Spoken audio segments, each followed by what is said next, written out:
Okay, I'm gonna start with introductions and stuff, and hopefully people are trickling in still. That's absolutely fine, but don't want to just have us sit here in this awkward silence forever, just staring at our screens. So welcome everyone to Gender Dimensions of a Just Transition at Edinburgh Anarchist Feminist Book Fair 2021. And if you're joining us for the first time, please take a moment to look over our Safer Spaces Agreement, which is available to read on our website. I'll just drop a link to the chat as well for everyone so that it's here. That should be in the chat. On the website, you can also check out the book fair stalls and the full program for the weekend as well with other events. And as always, the book fair is made possible by people giving their time and labor. So all donations we take go directly to the speakers and organizations taking part. So if you can, please consider donating via our PayPal as well. And I will also drop a link for that in the chat too. We're always keen to hear feedback about how we can improve the book fair next year and make our programming and our spaces more accessible. Obviously, it's been quite an interesting thing organizing this as a completely online event. So if you have thoughts you'd like to share after the event, please drop us a line via the feedback page on the website. And throughout the event as well, you can drop me a message on the Zoom chat as well. And yeah, we can get started. Thanks everyone for coming, and I'll hand over to Noni and to Niamh.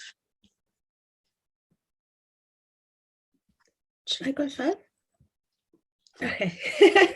Hey everyone, I'm really excited to be here today, and I think this is such a great, the Edinburgh Anarchist Feminist Book Fair is such an exciting space, and I'm really glad to be able to contribute to it.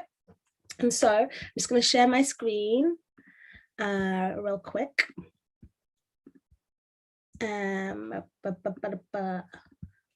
Present. Okay, so just pretend you haven't seen any of these things. Forget that I just showed you the middle bit of my presentation. So my name is Noni, and I am one half of Decolonizing Economics, and we are a collective working to bring racial justice, to create an economy based on racial justice principles.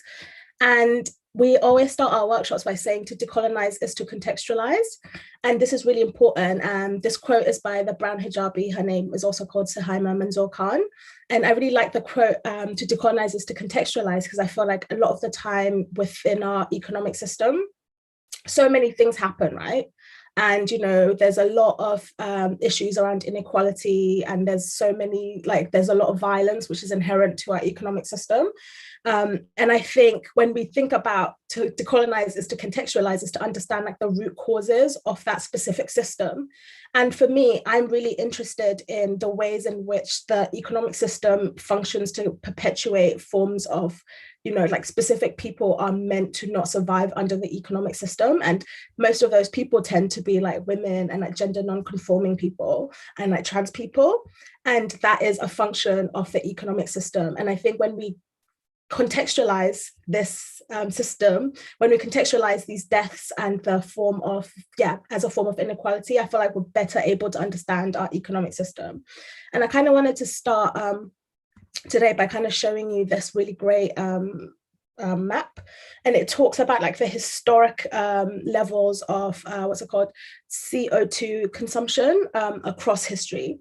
And so here we see that places in the global north have extracted a lot over time. And when we think about climate change and climate breakdown, we're often told that it's everyone's fault and it's everyone's responsibility and we're all culpable for it. But actually we recognize that historically that is not true. And for example, now we see that this is the consumption, and this is who is most at risk because of the historic extraction that has existed. And we see that lots of that people are people in the global south.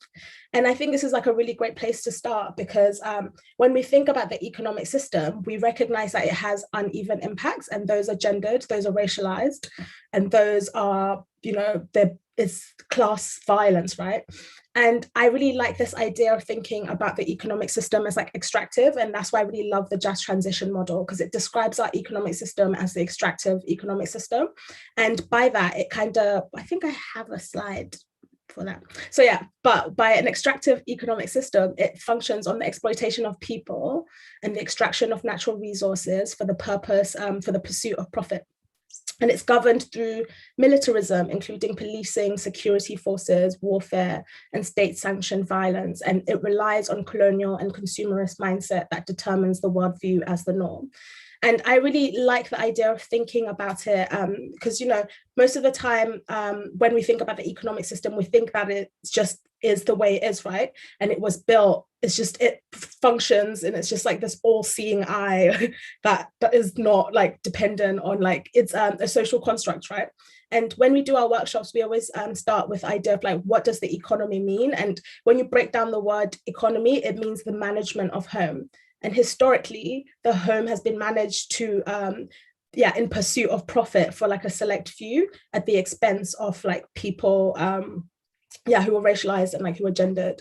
And I really like this idea of like thinking about the extractive economy, because it also depends on the colonial and consumerist mindset, which then impacts the ways in which we value specific life and who is like important in that. And I really like the work of Achille Mbembe, who talks about necropolitics. And that is that the state functions on death, right? And I think we see this a lot, especially with the death of trans people and with the death of like Black women historically. And that is a function of the economic system. And especially when we think in terms of, like the detention as well, like the ways in which like people who are like just seeking safety are detained, the ways in which people who are like fleeing countries which have been exploited and like plundered by colonialism, we're able to understand, because I feel like on the other side of that, we're told that those people are bad and they're coming to steal stuff. And I feel like the main important thing is like who is assigned value and worth under the economic system and who isn't. And that is directly linked to like ways in which specific life is commodified, right?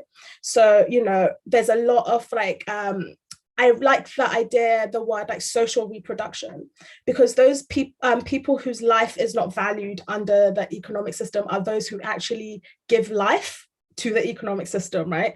So we think about people who are carers, we think about people who are, and also it's like women's work, right? Like what is work that is not valued and whose life is not valued is a function of the economic system. And I like conversations around like social reproduction, because it kind of talks about different forms of like knowledge and ways in which, like care is not seen as important, but care is the crux of society, right?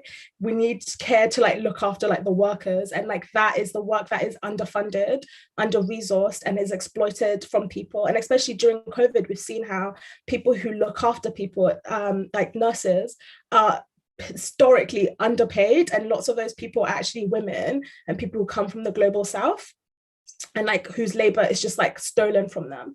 And this is like really important, because when we think about like the extractive economy, it's like who does it extract from, and what are the mindsets that allows that extraction? And the mindsets that allow that extraction is that it's pretty easy to look after people, but as we all know, right, looking after, I'm not sure if you've ever done any like care work, it's really difficult and it's hard, right? But under the current economy, that is not valued, because things that are valued are things which are extractive. And I always think about the difference between like bankers. Bankers get paid a ton of money, but they do very little. Like, what do they actually do, right? And that is something that is seen as like socially normal, that, I wear a tie and I go and carry my briefcase and I'm just really important. But actually what is important is the work that gives life.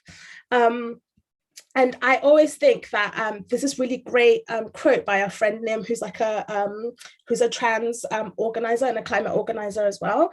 And they have this really great quote which says there are real parallels in the ways that humans extract from the planet and create borders and police populations in service of profit, and the ways that humans extract what they need from the bodies of people and create borders between our bodies and control us in service of profit.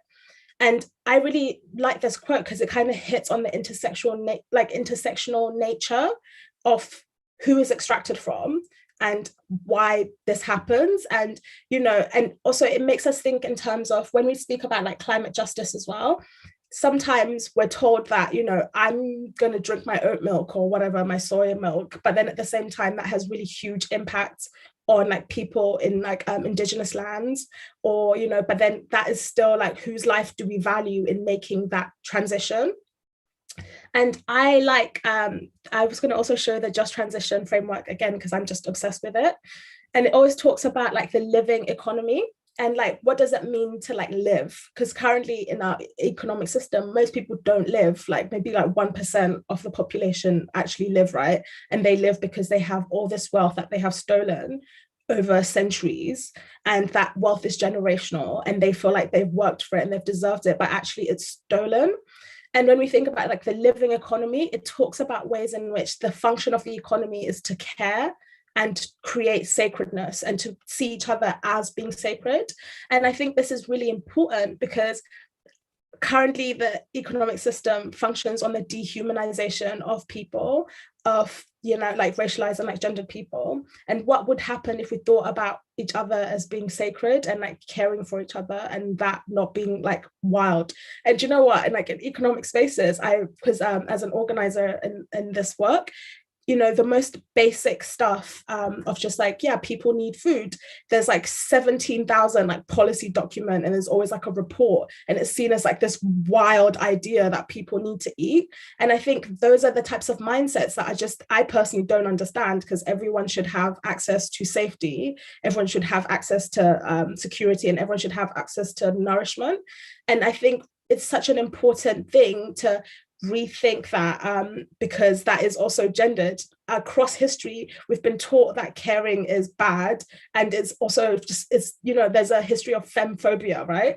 Of, the things that women do and the things that like, that are undervalued, and that is caring and sacredness. And I feel like that should be something that is really key in our like economic organizing.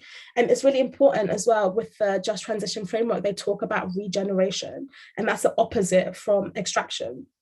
And by regeneration is the idea that we put back into each other, and we keep on balancing it out, right? Because I take, I give back, I take, and I give back. And under the economic system, it's just like you take, you dig, you burn, and you dump, and you don't share. And again, to do that is like deep democracy. And I feel like lots of like trans people and lots of like gender non-conforming people have a history of like deep democracy and like organizing together to uphold each other's sacredness. And it's not through like militarism, which is like, I'm going to shoot people to do what I want, but how do we actually like work together to create this idea of the economic system that we're after? And the purpose of the economic system is ecological and social well-being, as opposed to the enclosure of wealth and power. And that is, some people find that insane, that like, the purpose of the world is to make sure that everyone is happy and the like nature is looked after. But like, that is the purpose of the economic system, because that's how we manage home, right? And the key bit is like cooperation, and the idea that like, we need to move from like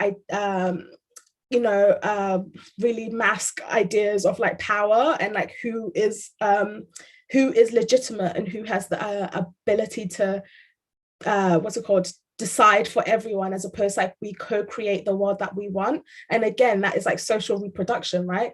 You co-create and you work with each other to kind of figure out what is needed, as opposed to the assumption that like specific people know and specific people don't. And that's the economic system that we live in. It's just like who has more legitimacy and who doesn't, who gets to decide their own futures and who doesn't.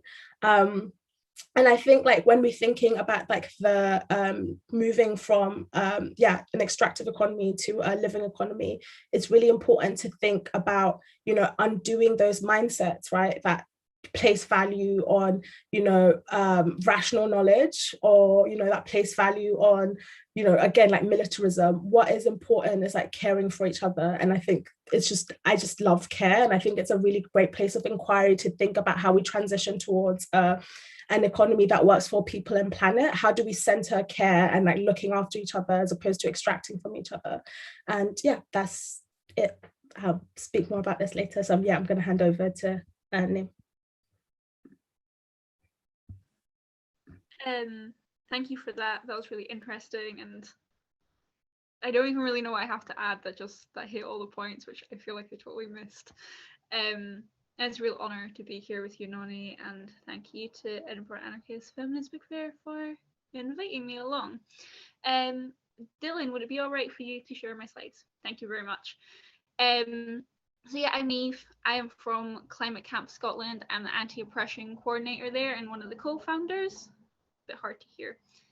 My internet is not very good, so just remind me to speak slowly, anybody, if it's hard to keep up, because I speak fast sometimes.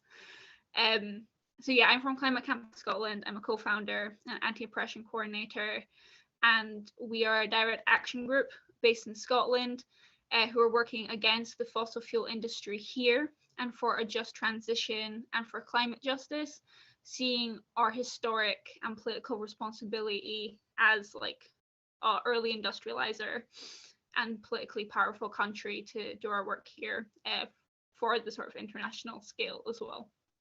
And I want to name before I begin that I'm primarily speaking on my own thoughts, not as an authority in the topic in any sense, and that Climate Camp Scotland as a whole is going to be delving more into these conversations as a group to really bring this debate into the Scottish context and into our local context. And we will hopefully be doing that at our assembly in Mossmoran from July 30th to August 1st through our political education working group. So if that's something you're interested in climate politics, then do come along to that. So today I'll be exploring how gender considerations can often be left out of the discourse on labour environmental relationships and how this limits the concept of just transition from its potential catalyst for like its potential as a catalyst of more transformational change.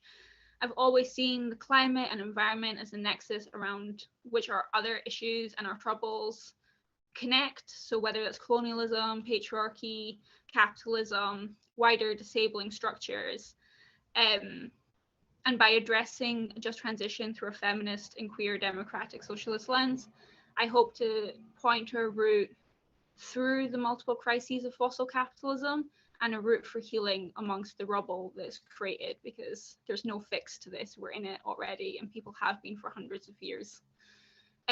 So next slide, please.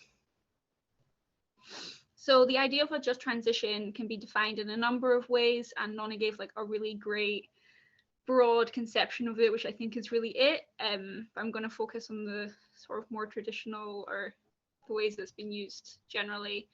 So it has been brought into care sectors, and people are really making great links between its and climate justice and environmental justice. But because Climate Camp Scotland's focus is on fossil fuels and the fossil fuel industry, I'm going to focus on it there as well. So it was born from the trade union movement, as a lot of early environmental protection work has been, given that it's workers who bear the brunt of occupational health hazards, the consequences of boom and bust cycles in the fossil fuel industry, which was written by Greenpeace platform Friends of the Earth Scotland. They found that 90% of workers on the UK continental shelf had never heard of the term, even though many of them were also found to be keen to move into the renewable energy sector because of the uncertainty of their economic position. And you know, you saw that in the downturn kind of earlier, like in the 2010s, I think, when you suddenly had people showing up to food banks in like super posh cars. So the term is still going through the process of debate within the labour and environmental movement, really tough conversations among comrades, even as it's already getting picked up by corporations and governments who are straight up diluting or outright dismantling its core ideas. And in this way, while just transitions generally refer to the deliberate effort to prepare for transition away from these environmentally and socially extractive industrial practices, whilst promoting decent, socially sustainable jobs, it should be workers who are there deciding what the just transition looks like. It should be them in their communities making these democratic decisions. And internationalism is being swept aside. just transition is becoming short-term and reformist.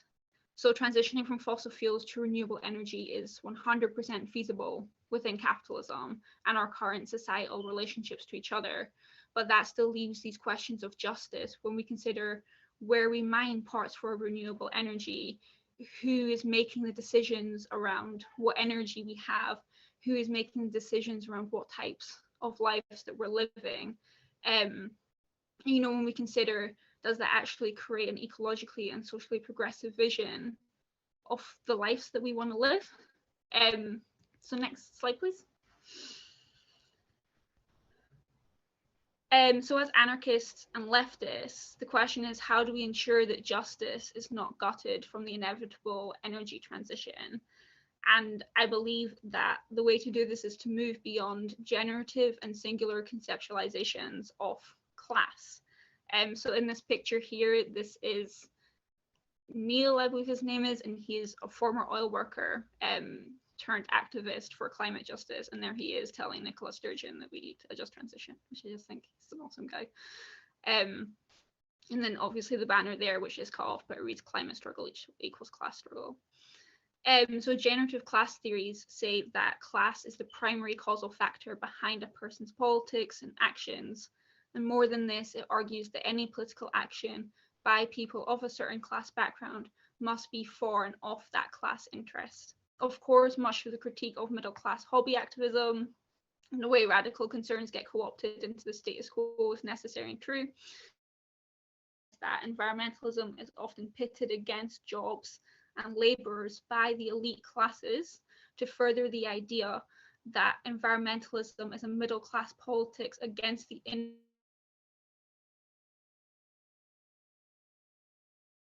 creates like the division between that short-term need to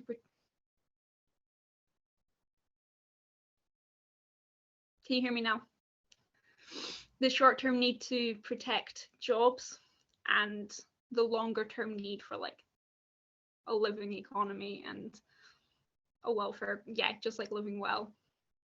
And so to say that environmentalism, whilst of course it has many problems within it, as we all know, to say that is a generative politics obscures the contributions of working class and marginalized people world over to environmental progress and thought, and it also doesn't speak to the drivers of political action. So take this with like a huge grain of salt, because it comes from an essay I wrote a little bit back, and of course I'm not an expert, and it's not like a huge sample or anything, but it does align with the literature. So yeah, that's just my little take this with a grain of salt.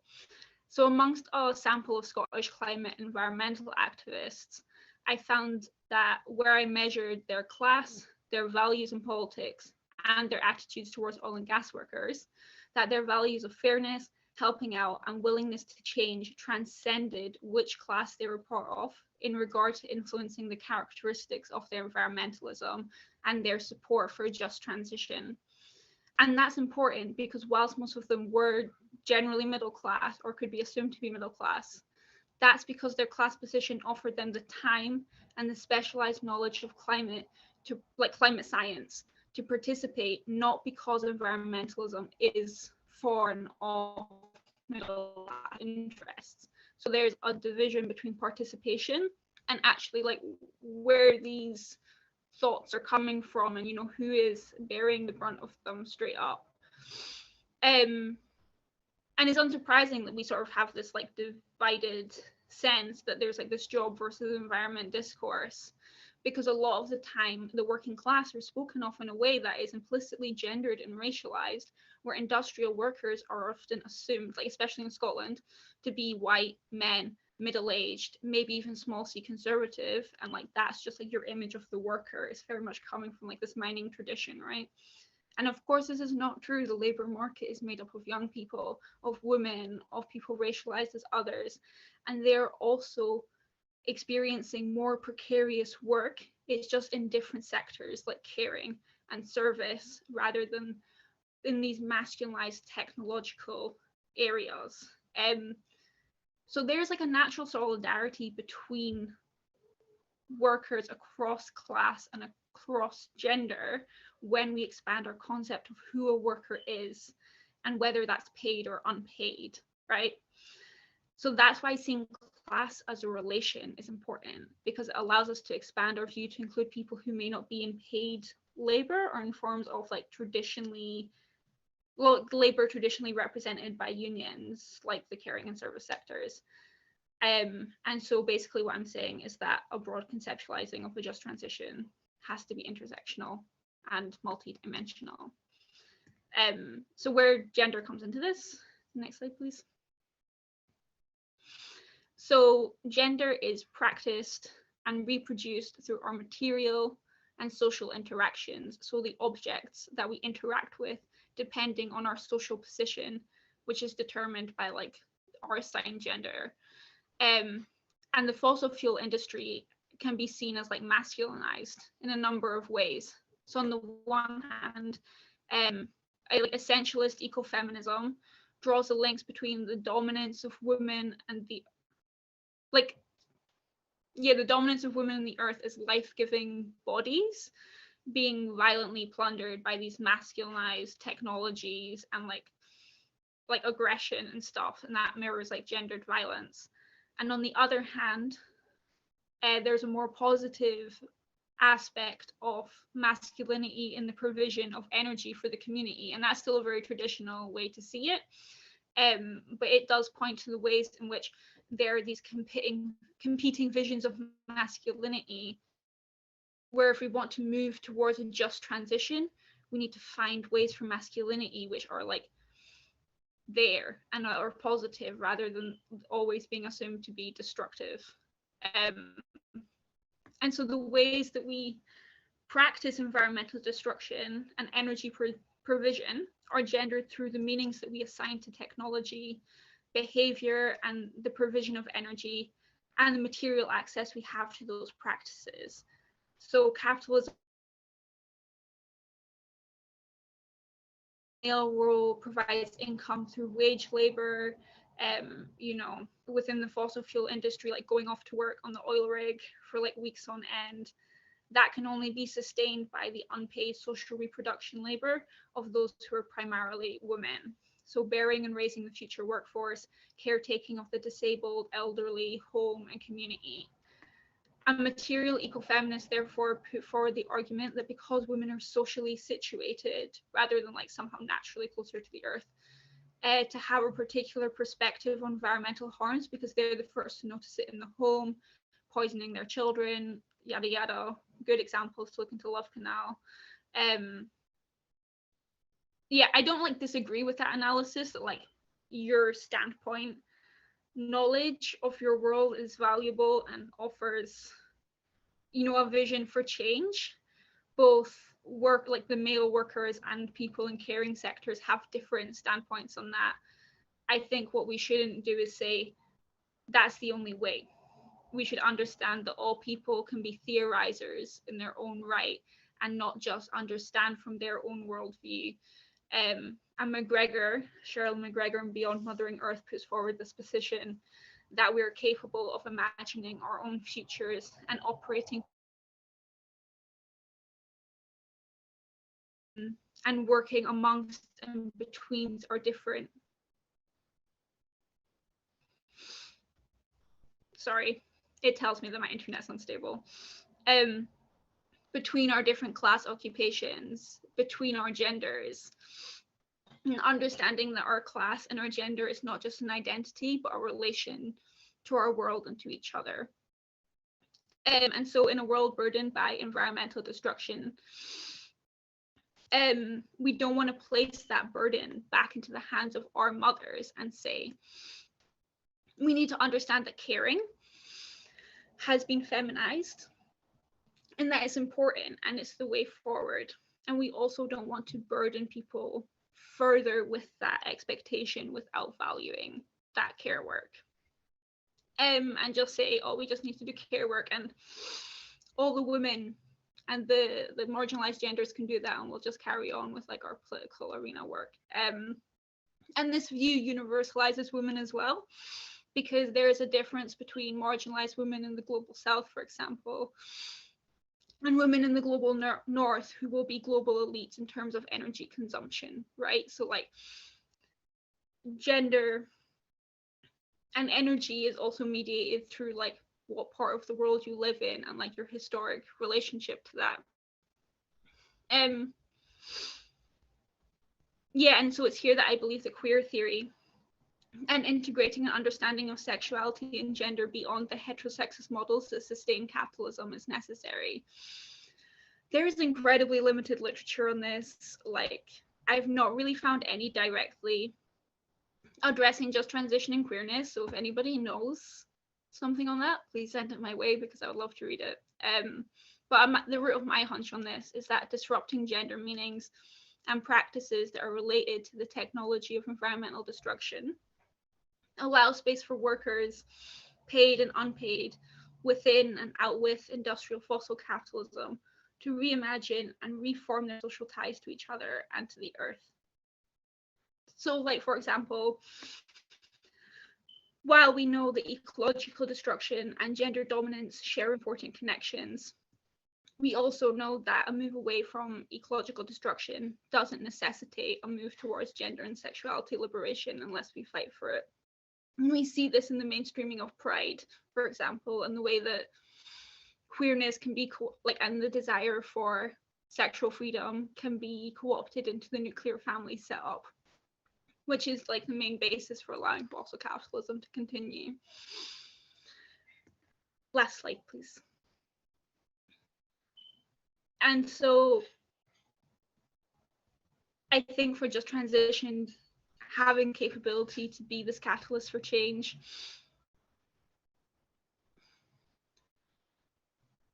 there's this push and the pull between the individual where like it's not our responsibility that this is all happening. At the same time, just transition is participatory, and so it starts here and it starts in our communities, and it starts in that pool between the two where we engage with each other and change our relations, because it must be participatory and include all of us who share the aims and desires for a life free of exploitation. So the violence of environmental and gender degradation is in its invisibility, its pervasiveness, the routine of our day-to-day. And therefore, following Malatesta, propaganda can't be enough. Just explaining to people this is like the definition of just transition is not enough, but reconfiguring our relationships to each other and our work with support of community and debating and structuring new social practices by which to live with each other. That's how a just transition begins, because a just transition isn't a destination, it's a practice rooted in and for living justice. And that's kind of why I believe the just transition does offer a catalyst for transformational change out of capitalist relations. Thank you. I'll pass back to Dylan.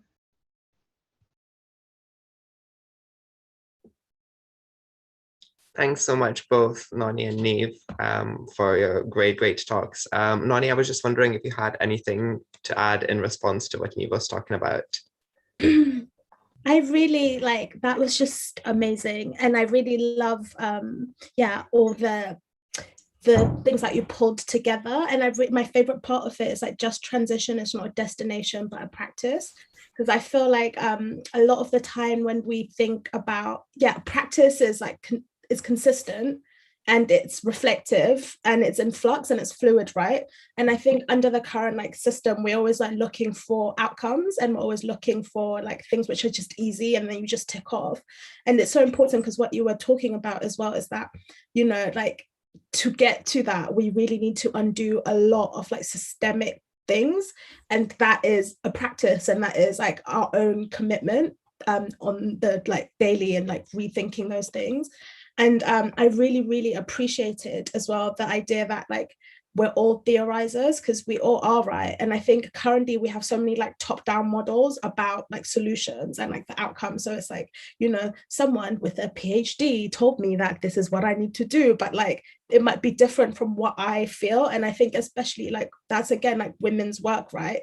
It's hidden knowledge, or knowledge which is invisibilized, and knowledge which takes a lot of practice and commitment and intuition and like sensing what is needed. And it's such an important thing, like the roles that like mothers and like grandmothers play in like that passing down of that knowledge and the understanding. Yeah, I'm just mind blown, and it was just really amazing. And I really appreciate that, talking about practice, because we don't talk about practice enough.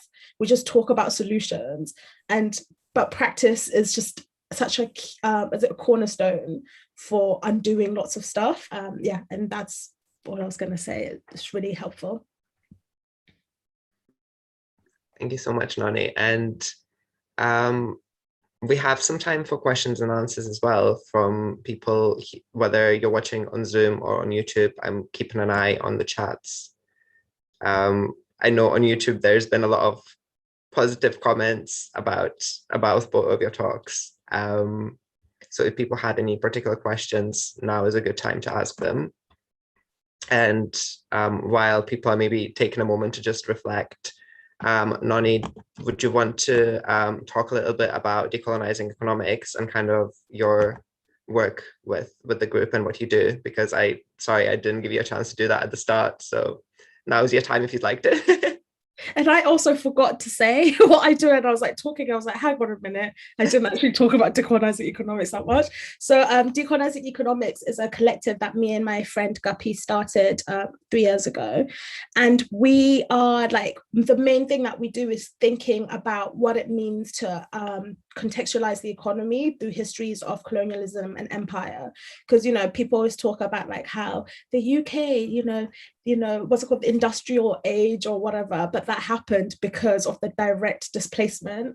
And I really like the idea, when you just think of like colonialism is the taking over land to extract resources like people and like land, and just take that, right? And that is basically the way that the economic system runs. So we try and think about the different ways in which that it happens. So for example, a lot of the work that we do around like climate is thinking about, like lots of the main like fossil extractors are actually the companies and that were actually operating in colonial times, like Shell, that used to be a colonial company. And so it makes we try and think like, how can we ask these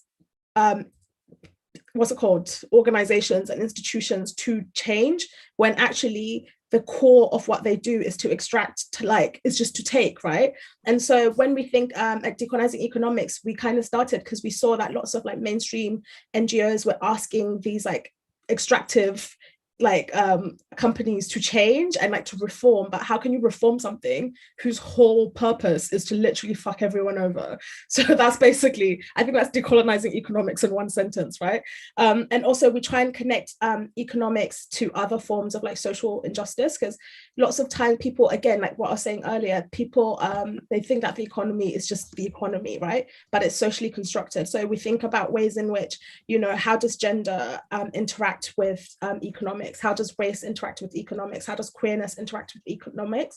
And how can we then create a movement for economic justice based on those whose stories are actually not centered in economic conversations? And a big thing that we try and think about is also wealth, and how because colonialism is like generational wealth, and lots of those people have that generational wealth. And how do we rethink ideas of wealth, and how do we facilitate that reparative redistribution of wealth too? So those are some of the things that we do. We do lots of stuff. We've got a couple of events coming up which I'm really excited about. We're going to be having conversations around like queerness and economics, and like disability justice and economics. So you should look out for this, because I think it'll be really fun. And I think especially in economics, like you just hear like these boring white guys just talk rubbish. So I think it'll be really exciting to just hear from people who are actual organizers, who are practicing the economic justice that we're looking for, as opposed to people who theorize about it. And yeah, our website is currently under construction, so keep a lookout for that. I think we're launching it next week or something. Yeah, we've got somebody asking just if there's a website or something where we can find the events. So for people to look out, whether is there once there is a website. Go on our Twitter, which is like Decolonizing E, and then we're going to be launching all the events and stuff next week. So you'll definitely be the first to hear about it. Don't worry. Amazing, thank you. And Niamh, in terms of climate camp work, was there anything that you wanted to just give a shout out to? Yeah, like I mentioned at the start, we have our political education working group. It's very much like still in its formative stages, but we just, so much like climate education is just like David Attenborough like telling you how it is, but like it's actually kind of dodgy what he's saying. And so we want to co-create a space to learn together and theorize together. And also I think a lot of kind of climate education and a lot of kind of major education around social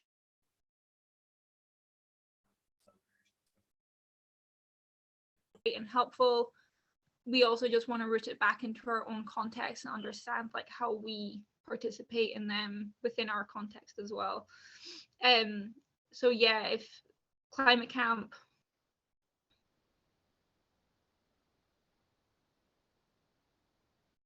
so the best way to get in contact is probably go to our Instagram, Climate Camp Scotland, like at Climate Camp Scotland, and just send a message, and like somebody will get back to you saying if you want to be on the mailing list or like the Slack or whatever, and you can get involved.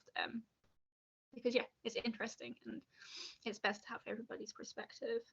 And I just want to say, Nonny, decolonizing economics sounds really cool, because like economics to me is just like my mind just like switches off, because it's so purposely designed for people not to understand so they don't engage with it, and like that worked on me. And so I think it's really great what you're doing, because it's like the bread and butter work. So it's such a scam. It's honestly such a scam that like they make it so that people don't know, so that people can't ask for what they need. And like, yeah, it's not. So I really appreciate that, because it's literally the biggest scam. Economics is the biggest scam in history. That's a bit of a bold statement, but I'll stand by it.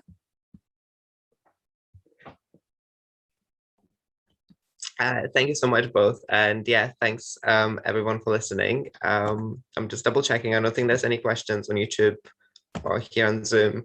I think I can't speak for everyone else, but at least for me, this was just like listening to me like, whoa, all of this makes so much sense that you don't even know what to ask. But both of these talks have been really, really great. So thank you for joining us today, and hopefully see you at other talks throughout the weekend as well.